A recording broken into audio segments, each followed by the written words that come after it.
Welcome, Dr. Christopher Ohl. Dr. Ohl is a professor of medicine at Wake Forest School of Medicine. His specialty is infectious disease.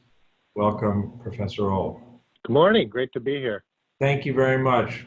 Perhaps to start, you might give us a little thumbnail sketch of your interests within infectious disease to put the rest of the interview in context. Right. So my day job, so to speak, is in antibiotic stewardship and antibiotic resistance and how the two relate. But I've had interests in emerging infections for most of my career in infectious diseases, and have been involved in several outbreak responses across through the military career and civilian career, and also the intersection in public health, everything from hurricanes and floods to how to get through SARS and Ebola and all those other things that have popped up over the last 20 years and across the world. Thank you. So you're certainly well poised to have dealt with this COVID-19 infection that's been going around. And many questions about the pandemic have arisen that are best addressed to you of the various people with whom I've spoken because of your expertise. So some of the things we've heard is that the virus will die off in the summer, that it's susceptible to humidity, that it's temperature variant. Perhaps you could start tackling those questions. Well, it's true in the laboratory that the viral activity is inhibited by higher temperatures, humidity, UV light, and all those other things that come with summertime. And if you look across the world, the northern hemisphere certainly has been affected more than the southern hemisphere, although there's differences in population density and other risks. But people like to try to correlate it with influenza, which obviously has seasonal activity, and we've gotten very used to that. But I think it's going to be a bit of a reach to say that summertime here in North America is going to really be a big mitigation factor. I think there's just so many people who have no immunity, and we have such a high transmission factor for this virus. We may get some attenuation, but not as much as people hope. Do you predict, based on your experience with emerging infections and things like Ebola and dengue and malaria, other things I see within your interest list, do you anticipate that the COVID-19 is going to stick around permanently? And if so, with seasonal spikes, which might be the only way in which it is akin to the flu, that certain times we see spikes and other times we see more dormancy and latency? Yeah, I think that's a pretty good prediction. Our crystal balls are all a little smoky when it comes to trying to predict what's going to happen. But, if you look at 1917, 1918 Spanish flu, that was H1N1 influenza, a very novel virus at the time. And for 2 years wreaked havoc with primary waves and secondary waves and small waves in between. As time went on, the virus attenuated somewhat, our population immunity increased somewhat, and that virus just sort of faded into, endemicity, our background of influenza, and we're still dealing with H1N1 influenza in one way or another. So I think COVID-19 is going to probably follow a similar course, and that for the next year or two, we're going to be dealing with waves, some bigger than others. We'll be playing whack-a-mole in the world of epidemiology and finding clusters and trying to test, identify, and contain.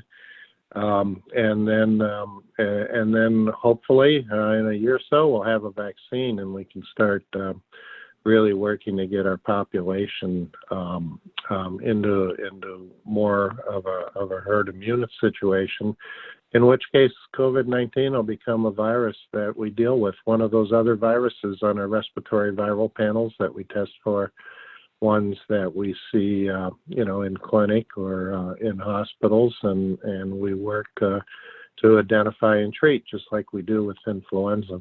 I think that's the ultimate future, and a little bit of hope in there. As we look at the current status, though, and you think about a virus panel to test, and you think about immunity, Are there any variants within COVID-19? And the reason I ask the question is many people have said, well, look at the differences in mortality, look at the difference in infectivity, if you will, basically the prevalence in certain geographic areas. And is that all due to population density, such as New York, Milan, Madrid, or is it due to somehow different strains of the virus? Akin to that same question is, reportedly, people have been positive, then negative, then positive again, which intimates that either you don't get immunity or they're different strains. What's your take on that issue? The virus has actually had a fairly consistent profile as it spread through the world. Now, there are different clades, just like we have different clades with HIV, for example, which we letter A through G, I guess it is now, and different areas, different geographic regions tend to have different clades, but the virus tends to behave similarly across all those clades. So while they're useful for doing, population analysis and such, the clinical aspects, transmissibility, and other aspects of the virus are probably pretty close. So, for instance, we know that on the east coast of the United States, the clades or the sequences of the virus more closely resemble Europe, which makes sense, whereas the western part of the U.S. more closely resembles the Asian clades or sequences. But I think most of those differences that you talk about in transmissibility, mortality, and things more relate to population density, ages of populations, and other host differences between those populations. Now, regarding the positive, negative, positive, there's been a lot of questions about whether people can get infected again, because it's an important question. It kind of gets at the heart of how robust is an immune response. I think the consensus is so far that a lot of these cases have more to do with problems and issues in testing than actual reinfections. Because if you get when people can have nucleic acid in their airways for a long time, even without viable virus, and so they're not contagious and they're not technically infected anymore, but they have traces of nucleic acid. So if you're using tests and looking for that, and you're running right about at the level of your test sensitivity, then one test might be positive, another test might be negative, so on and so forth. Or a person could be re-exposed at another point and have nucleic acid in their airway, but not technically infected. So, the corollary that you can think about is sort of like strep throat. People can carry strep during the winter seasons, and you can culture it on and off in a certain individual, but it doesn't necessarily mean they're reinfected. So, I'm going with the theory that there is going to be some immunity, and people really, except for small cases where an immune response doesn't occur, I think that most people aren't being reinfected. So given the information about not being reinfected and immunity, if somebody has had it, they've tested positive for the virus, healthcare worker, they've tested positive for the virus, they've recovered, they test negative perhaps on multiple tests for the virus, and they have antibodies, does that person need the same level of personal protective equipment when caring for COVID positive patients? Right now, yes, because there's still enough open questions about what confers immunity, what's the IgG measurable cutoff for a positive case, and how long that immunity lasts. So right now, I would say yes, they still should use all of the PPE and personal protection that we advocate for everyone. Down the road, though, and a little bit of a prediction here, if immunity seems to be robust, if immunity seems to be long-lasting, if a vaccine's available that can be a surrogate method to obtain that immunity, then we might end up doing this kind of like we test for hepatitis B or measles or any of those other communicable diseases in healthcare workers. So, when you onboard or when you change places of employment, you get your serologic testing for this, and then we know if there's an exposure down the road or something, who's immune and who's not immune. So I think that's probably the future of this. So it's probably going to just be added on to things that we test for healthcare workers when they start their jobs. The last question, an area that I'd like to cover with you, of course, the treatments, because we have, in the short period in which COVID-19 has been around, there have been already treatments waxing and waning. And perhaps you could give us the digested version of the various literature that's out there on the different agents for treatment, including, of course, plasma, so various drugs and plasma, and where we stand, who should be treated and what is seemingly the best treatment at present. I'm a big advocate for using good data from well-designed clinical trials when you're going into treatment, particularly for viral infections. Over my 25 years, 30 years of doing infectious diseases, I've seen a lot of putative treatments come out for difficult viruses that have bad outcomes, such as PML or so on and so forth, and a lot of those just never panned out when you're looking at anecdotal studies. But so for SARS-CoV-2 virus, I think that hydroxychloroquine, which is a lot of people latched on early, is not going to pan out in clinical trials. There's no real biologic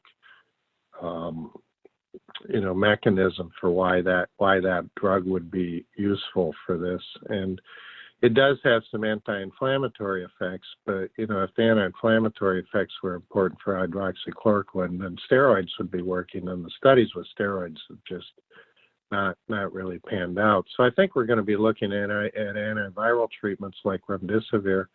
There are other candidate drugs that are out there. Many of these were developed back in the days when SARS came around, but never really went into anything beyond a phase 1 or phase 2 trial. In fact, even mostly didn't even get into phase 1 trials because SARS went away. So the business model wasn't there. So a lot of these are being dragged out of the filing cabinet and being looked at. Remdesivir, I think, was the first one that came out that really, in a pretty good, well-designed trial, showed that there's really a model for antiviral treatment for this, and that it can mitigate infection and work. But like most viruses, everything from herpes virus to flu, that the impact of it's going to be best when given early, when viral replication is at its highest, and there hasn't been a destructive or complicating immune response. So I think most of these drugs now need to go into testing in early COVID, and then and we should see the most benefit in decrease in viral shedding and shortening of duration of infection and severity. And there's maybe where we'll see a big mortality impact. A little bit of fingers crossed. Plasma is also interesting because plasma, if given early, is neutralizing. The antibodies in the plasma, in convalescent plasma, would be neutralizing for the virus. And I don't think we know enough yet because it's been hard to get enough plasma to try. But early experiments, some patients show some promising aspects. So we need to see how the trials go with that. Well, thank you. You've provided a wealth of important information for the viewers and listeners from the front lines within the ACS COVID-19 bulletin. I thank you for your expertise. I thank you for your time and insights, and wish you and your loved ones sustained health and safety throughout this pandemic. Yeah, and for you and yours too. So look forward to having a chance to talk to you maybe when all of this is faded into an area of more normalcy. Huh?